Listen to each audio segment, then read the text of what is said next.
멜기세덱에 관하여는 우리가 할 말이 많으나 너희가 듣는 것이 두나무로 설명하기 어려우니라.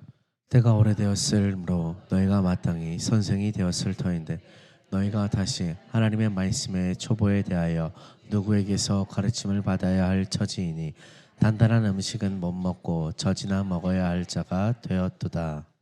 이는 젖을 먹는 자마다 어린아이니 위의 말씀을 경험하지 못한 자요.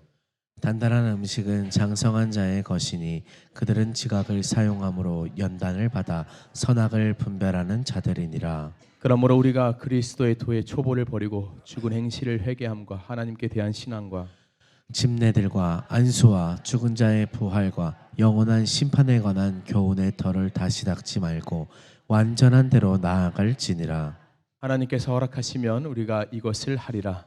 한 번 빛을 받고 하늘의 은사를 맛보고 성령에 참여한 바 되고 하나님의 선한 말씀과 내세의 능력을 맛보고도 타락한 자들은 다시 새롭게 하여 회개하게 할 수 없나니 이는 그들이 하나님의 아들을 다시 십자가에 못 박아 드러내놓고 욕되게 함이라. 땅이 그 위에 자주 내리는 비를 흡수하여 밭 가는 자들이 쓰기 합당한 채소를 내면 하나님께 복을 받고 만일 가시와 엉겅퀴를 내면 버림을 당하고 저주함에 가까워 그 마지막은 불사름이 되리라. 사랑하는 자들아 우리가 이같이 말하나 너희에게는 이보다 더 좋은 것 곧 구원에 속한 것이 있음을 확신하노라. 하나님은 불의하지 아니하사 너희 행위와 그의 이름을 위하여 나타낸 사랑으로 이미 성도를 섬긴 것과 이제도 섬기고 있는 것을 잊어버리지 아니하시느니라. 우리가 간절히 원하는 것은 너희 각 사람이 동일한 부지런함을 나타내어 끝까지 소망의 풍성함에 이르러 게으르지 아니하고 믿음과 오래 참음으로 말미암아 약속들을 기업으로 받는 자들을 본받는 자 되게 하려는 것이니라. 하나님이 아브라함에게 약속하실 때 가리켜 맹세할 자가 자기보다 더 큰 이가 없으므로 자기를 가리켜 맹세하여 이르시되 내가 반드시 너에게 복주고 복주며 너를 번성하게 하고 번성하게 하리라 하셨더니. 우리 같이 읽습니다. 그가 이같이 오래 참아 약속을 받았느니라. 아멘. 우리 사랑스러운 희겸이가 엊그저께 어린이집을 수료했습니다. 아침에 가기 싫다고 그렇게 난리를 부리고 때를 쓰고 울고불고 했던 우리 희겸이가 벌써 3년이라는 시간이 지나 이제 다음 달이면 어엿한 유치원생이 됩니다. 많이 컸습니다. 이제 어린이집에서 수료를 하면서 몇 차례 보내주셨지만 어떻게 활동을 했는지 이런 것들을 파일철로 해가지고 보내주시는데 수료식을 한 날도 이제 주셔가지고 봤습니다. 집에 가서 왠지 그날따라 찬찬히 좀 보게 되더라고요. 어떻게 활동했는지 이런 그림을 했구나 이런 활동을 했구나라고 보았는데 맨 마지막에 담임 선생님의 편지가 짤막하게 있었습니다. 여기에 있는 이 파일철들은 희겸이가 직접 고민하고 선택한 색연필과 또 서툴게 이렇게 색칠하고 가위로 자르고 풀로 붙인 흔적들이라고 하면서 처음에는 모든 아이들이 선생님 못하겠어요. 선생님 저 안 할래요. 뭐 했던 그런 친구들이 그 선생님을 계속 많이 찾았는데 이제 시간이 좀 지나서 이제 수료할 때가 다 되니까 선생님 찾는 시간도 줄어들고 더 아이들끼리 어울리고 그 가운데 활동을 하면서 웃음꽃이 끊이질 않았다. 본인도 행복했다라고 이렇게 편지를 써주셨습니다. 그래서 그 편지를 보면서 참 감사하고 행복했는데 마음 한켠에 여러 가지 감정들이 스쳐 지나가면서 마음 한켠이 뭉클해졌었습니다. 그러면서 이렇게 생각을 했죠. 좀 멋있게 이렇게 생각을 했습니다. 우리 아들 잘 크고 있구나. 우리 아들 멋지게 성장하고 있구나 생각했습니다. 여러분 누구나 성장을 원합니다. 혹시 여기에 계신 분 중에 저는 절대 성장하고 싶지 않습니다. 저는 도태되고 싶습니다. 저는 도태되다 말다 못해 사라져 버리고 싶습니다. 저는 더 못 살고 싶습니다. 저는 큰 사람이 되고 싶지 않습니다. 하시는 분 계십니까? 아무도 안 계시겠죠. 어제보다 더 나은 오늘 또 나은 내일을 살기 위해서 우리는 날마다 분주하게 보냅니다. 작심삼일이라는 말이 있죠. 그 말처럼 사실 우리가 아무리 결단하고 한다고 해도 결과값이 우리의 기대만큼 되지 않을 뿐이지 우리 모두는 다 노력하고 최선을 다합니다. 누군가는 공부를 하고 누군가는 운동을 하면서 체력 관리를 하고 누군가는 어떤 자격증을 따기 위해 목표를 하기도 하고 그래서 책을 읽기도 하고 또 누군가는 일을 하면서 돈을 벌기도 하고 여러 가지 모습으로 우리 삶 가운데 최선을 다합니다. 더 나은 미래를 살기 위한 우리의 투자다라고 할 수 있습니다. 아주 현명한 것이고 아주 멋진 일이고 우리 모두가 그렇게 열심히 살아야 되는 줄로 믿습니다. 그런데 그렇게 분주하게 살다 보면 한 가지 놓치기 쉬운 것이 있는데 그것은 바로 믿음입니다. 함께 따라하겠습니다. 믿음.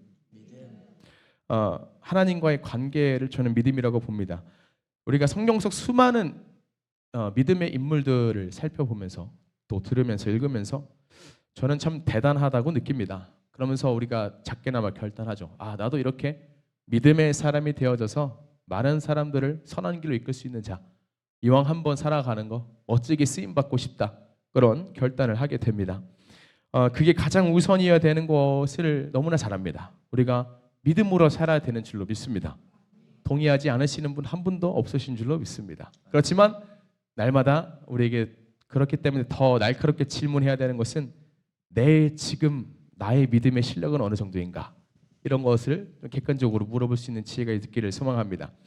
오늘 말씀을 나누면서 나의 믿음은 지금 성장하고 있는 믿음인가? 아니면 성장과 관련 없이 도태되고 있는 믿음인가? 이것을 날카롭게 돌아볼 수 있는 은혜가 있기를 소망합니다. 먼저 우리 믿음을 도와줄 수 있는 요소들이 많이 있는데 가나안을 갈 때 12명의 정탐꾼이 파견이 되죠. 그 중에 여호수아와 갈렙도 있으면 여러분 잘 아실 겁니다. 같이 갔던 정탐꾼 10명이 와가지고 이거는 말이 안 되는 겁니다. 싸움 자체가 안 됩니다. 불가능합니다. 라고 말을 하는데 이들은 말합니다. 아닙니다. 하나님이 한다고 하셨으니까 우리는 반드시 가나안을 정복합니다. 라고 믿음의 선포를 했습니다. 이 두 사람도 가나안을 몇 번 갔다 왔겠습니까? 처음 가보는 길 아니겠습니까? 처음 본 그 어마어마한 자손들을 본 것이 처음 아니겠습니까? 물론 예상도 못했습니다. 그 순간은 여호수아와 갈렙도 큰일 났다 라고 생각했을지도 모르겠습니다. 그렇지만 40일간 정탐을 하면서 아마 이 여호수아와 갈렙은 끊임없이 자기의 마음을 가다듬었을 것입니다. 보이는 상황과 환경이 아니라 하나님이 약속하신 그 말씀을 믿기 위해서, 놓치지 않기 위해서, 빼앗기지 않기 위해서 고군분투했을 것입니다. 하나님이 한다고 하셨으니까 그렇게 되는 거야. 다른 길과 방법은 없다 라고 끊임없이 자기 자신을 그렇게 훈련했을 것입니다. 지난 겨울, 이번 겨울인가요? 우리 청년 수련회를 갔을 때 어떤 분이 이렇게 말씀하셨어요. 우리 안에 두려움이 있는데 이 두려움은 사라지지 않는다라고 합니다. 두려움은 사라지는 게 아니라 두려움보다 더 큰 것으로 나의 마음을 채울 때 그 두려움은 밀려난다라고 이렇게 말씀하셨어요.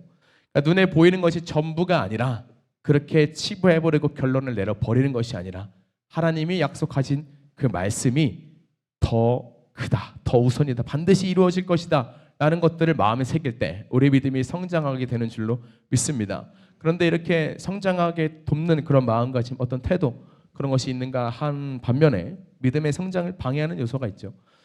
오늘 히브리서는 개종한 유대인들에게 히브리 기자가 예수님은 이런 분입니다 라고 하는 것을 소개하는 글입니다.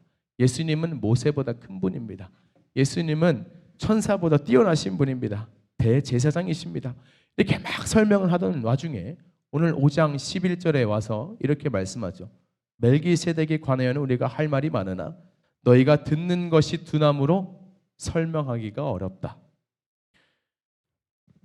막 이렇게 어떻게 보면 신이 나서 흥분된 마음으로 예수님에 대해서 설명을 하다가 멜기세덱에 관해서는 우리가 할 말이 없다.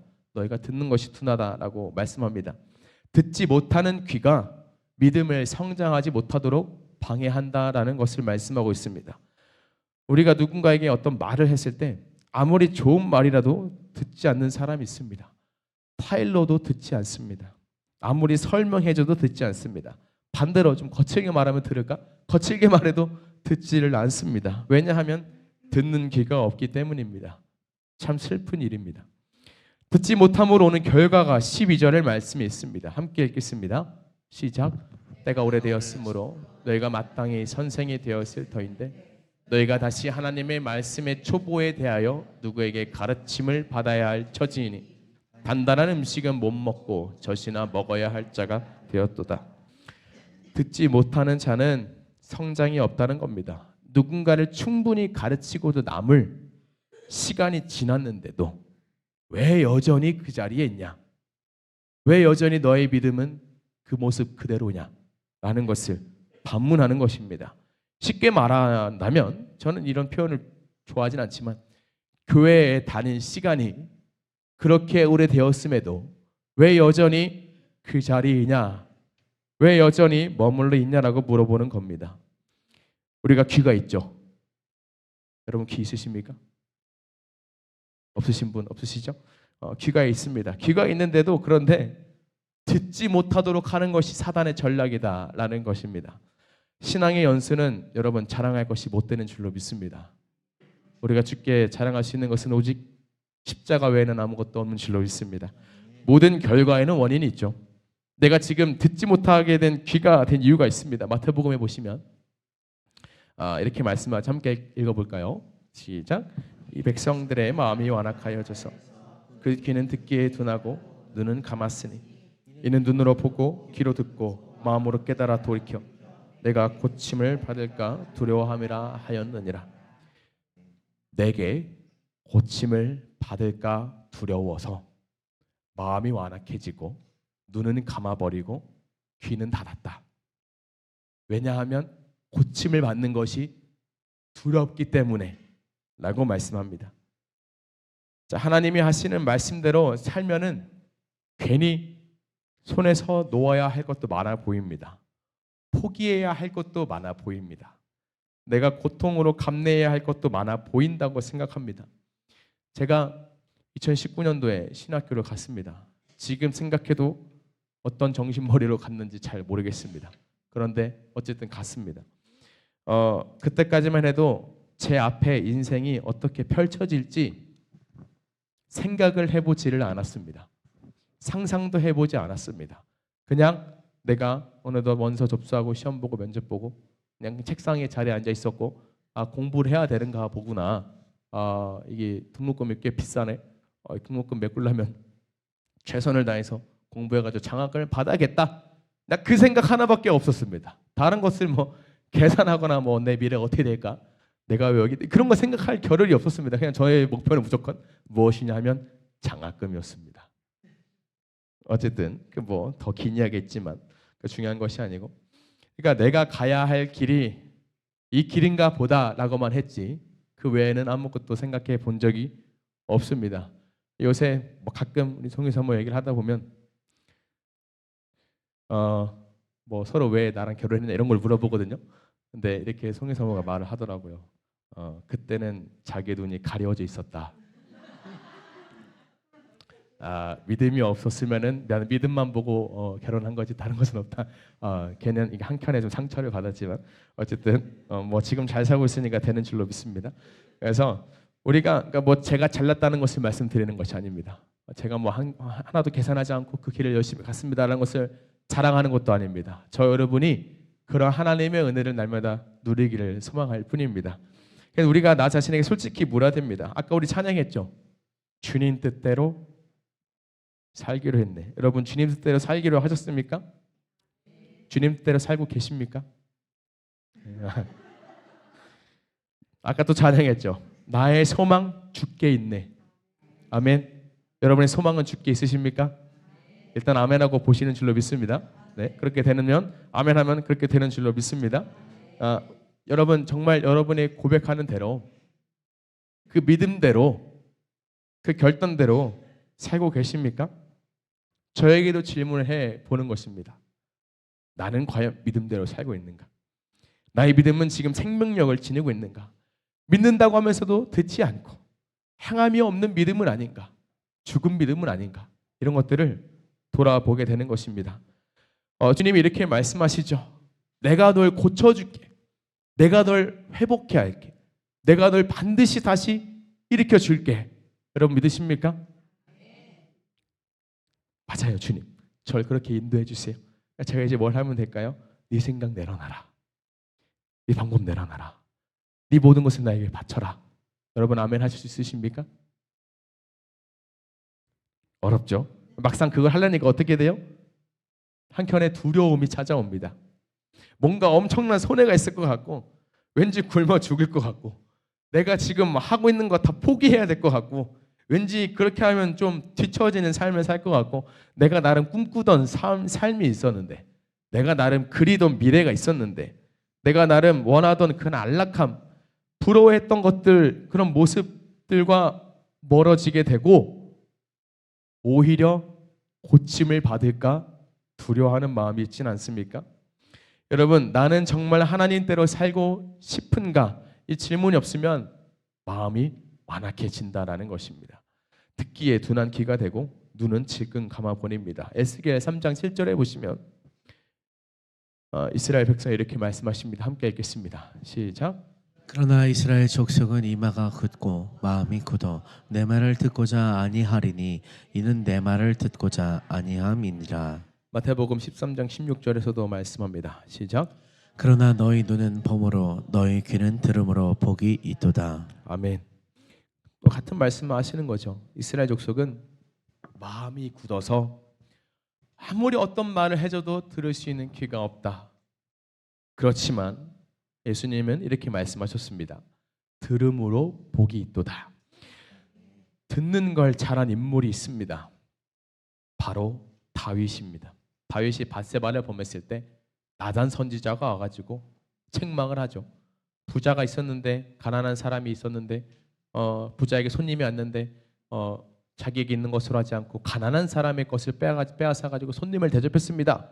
라고 했는데 나단 선지자가 이럴 경우에 어떻게 됩니까? 라고 물어보지도 않았는데 다윗은 바로 막 역정을 내면서 야 그럼 나쁜 놈이 있냐 하면서 바로 당장 죽여버려야 된다라고 말합니다. 그제서야 다윗이 깨닫습니다. 그리고 내가 범죄했습니다 주님 라고 하면서 밤새도록 통곡하면서 회개하죠. 다윗은 듣는 귀가 있었습니다. 죄를 범하면서 밧세바를 보면서 잠시 좀 하나님과 멀어진 그런 시간이 있었어도 나단 선지자가 이렇게 말을 했을 때 야 감히 네가 나한테 그런 얘기를 해? 라고 하면서 칼을 빼가지고 바로 이렇게 처단을 해도 누가 뭐라 하겠습니까? 하나라의 왕인데. 하지만 그렇지 않았습니다. 무시하지 않았습니다. 왜냐하면 듣는 귀가 있었기 때문입니다. 우리가 어르신들께서 이렇게 말씀하시죠. 어린아이에게도 배울 점이 있다.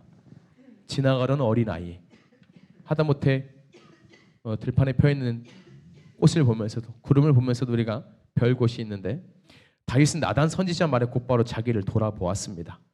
돌아보니까 깨달아지는 게 있는 겁니다. 깨달아지는 게 이제 있었으니까 눈물로 회개했습니다. 이게 전부입니다. 이것이 바로 다윗이 하나님 마음에 합한 자가 될 수 있었던 비결이 아닐까 저는 생각을 합니다. 그래서 다윗은 성장하는 믿음을 가질 수 있었던 것입니다. 잠언에 보시면 오직 내 말을 듣는 자는 평안히 살며 재앙의 두려움이 없이 안전하리라 라고 말씀하죠. 우리 13장 10절 말씀 같이 읽겠습니다. 시작. 교만에서는 다툼만 일어날 뿐이라 권면을 듣는 자는 지혜가 있느니라. 아멘. 우리가 들을 수 있는 귀가 열리기를 소망합니다. 듣는 귀가 활짝 열리기를 소망합니다. 우리 옆에 분들을 그렇게 축복하겠습니다. 귀를 열고 삽시다. 활짝 열리기를 소망합니다. 잘 듣는 자는 잘 성장하는 줄로 믿습니다. 할렐루야. 살아있는 믿음은 반드시 성장하게 되어 있습니다. 젖을 먹는 수준에서 벗어나서 단단한 음식을 씹어 먹을 수 있는 그런 능력이 생긴다라는 것이죠. 신앙 안에서 더 많은 것을 경험하고 더 많은 은혜를 누리게 된다라는 것이죠. 그런 사람을 14절에 보니까 장성한 사람이다 라고 말합니다. 영어로는 mature. mature는 성숙하다라는 것입니다. 단단한 음식은 장성한 자의 것이니 그들은 지각을 사용함으로 연단을 받아 선악을 분별하는 자들이니라 라고 말씀할 때 이 장성한 6장 1절에서 2절에서도 말씀하는데요. 우리 함께 읽겠습니다. 시작. 그러므로 우리가 그리스도의 도의 초보를 버리고 죽은 행실을 회개함과 하나님께 대한 신앙과 침례들과 안수와 죽은 자의 부활과 영원한 심판에 관한 교훈의 터를 다시 닦지 말고 완전한 대로 나아갈지니라. 아멘. 완전한 대로 나아갈지니라. 여기서 이 완전하다라는 것도 같은 단어입니다. mature. 성숙한, 성장하는. 그렇다면 왜 완전한 또 성숙한 믿음으로 나아가야 하는가, 이런 우리가 의문점을 갖게 되는데 6장 11절에서 12절에 보니까 이렇게 말씀하죠. 또 같이 읽겠습니다. 우리가 간절히 원하는 것은 너희 각 사람이 동일한 부지런함을 나타내요 끝까지 소망의 풍성함에 이르러 게으르지 아니하고 믿음과 오래 참음으로 말미암아 약속들을 기업으로 받는 자들을 본받게 하는 자가 되게 하려는 것입니다. 여러분이 본받고 싶은 사람은 누구이십니까? 따르고 싶은 사람, 닮고 싶은 사람이 누구이십니까? 가진 게 많아서 여유가 있는 사람 여러분 닮고 싶으십니까? 무엇 하나 걱정 없이 사는 그 사람을 닮고 싶으십니까? 하는 일마다 성공하는 그 사람을 닮고 싶으십니까? 아니면 부러울 것 하나 없어 보이는 사람을 닮고 싶으십니까? 저 여러분은 이런 사람을 본받기를 작정하면 좋겠습니다. 믿음에 게으르지 않는 사람, 부지런한 사람, 오래 참는 사람, 소망의 풍성함이 있는 그 사람을 본받기를 소망합니다. 중요한 건 본받다가 끝나는 것이 아니라 내가 어느새 그런 사람처럼 성장하는 믿음을 갖게 되어져서 누군가가 보기에 또 나를 본받을 수 있는 그런 믿음, 내 믿음 하나 지키지 못해가지고 이리저리 흔들리고 끝나는 그런 신앙과 우리 믿음의 모습이 아니라 이렇게 나같이 오뚜기처럼 일어서고 날마다 하나님 붙잡고 예배하는 삶, 즐거워하는 삶, 기쁜 삶, 감사가 넘치는 삶, 나의 삶을 보면서 또 다른 누군가가 저 사람처럼 신앙생활 하는 것 굉장히 멋진 것이구나, 하나님 보시기 얼마나 기뻐하실까, 나도 저 사람처럼 하나님 믿고 싶다 라고 하는 그런 간증의 고백이 쏟아지기를 소망합니다. 여러분 결단하실 수 있으십니까? 그런 본받을 수 있는 사람이 저 여러분 다 되기를 소망합니다. 6장 10절에 보시면 하나님은 불의하지 아니하사 너희 행위와 그의 이름을 위하여 나타낸 사랑으로 이미 성도를 섬긴 것과 이제도 섬기고 있는 것을 잊어버리지 아니하시느니라. 서로가 서로를 우리가 섬기는 모습은 세상에서 가장 아름다운 모습인 줄로 믿습니다. 하나님은 반드시 그거를 기억하신다라고 말씀합니다. 그래서 우리가 누군가를 볼 때 저 사람은 여전히 배울 게 없다, 무엇 하나 본받을 게 하나도 없다 라고 하는 것이 아니라 그렇게 하면서 나의 전혀 다듬어지지 않은 이 됨됨이를 굳이 드러내는 것이 아니라 방금 읽은 10절 말씀처럼 성도 간에, 그러니까 곧 우리 공동체 안에 서로 섬기는 그런 모습이 더 많아지기를 소망합니다. 별것이 없어라고 할 수 있는 사람은 한 명도 없는 줄로 믿습니다. 어린아이에게도 배울 것이 있기 때문에 우리는 모두가 서로가 서로에게 배울 수 있는 그런 믿음의 눈이 띄어지기를 소망합니다. 오늘 히브리서 말씀 나누었는데요, 믿음의 성장을 원하십니까? 저는 원합니다. 저는 믿음에 성장하고 싶습니다. 그러기 위해서는 가장 먼저 귀를 열고 들어야 됩니다. 매 순간 나에게 하시는 하나님의 그 말씀이 무엇인가 들을 수 있는 귀가 열려야 된다는 것입니다. 하나님의 음성을 사모해야 됩니다. 나의 완악해진 마음을 인정해야 합니다. 오직 믿음으로 살 것을 결단해야 합니다. 내가 본받기를 원하는 삶, 그 대상은 정말 누구인가? 정말 예수님인가? 아니면 성공했다는 그런 사람들의 모습인가? 하는 것들을 돌아보아야 한다는 것입니다. 저는 모두가 듣는 귀가 있어서 성장하는 믿음을 우리 2025년에 함께 꿈꾸며 나아가기를 소망합니다.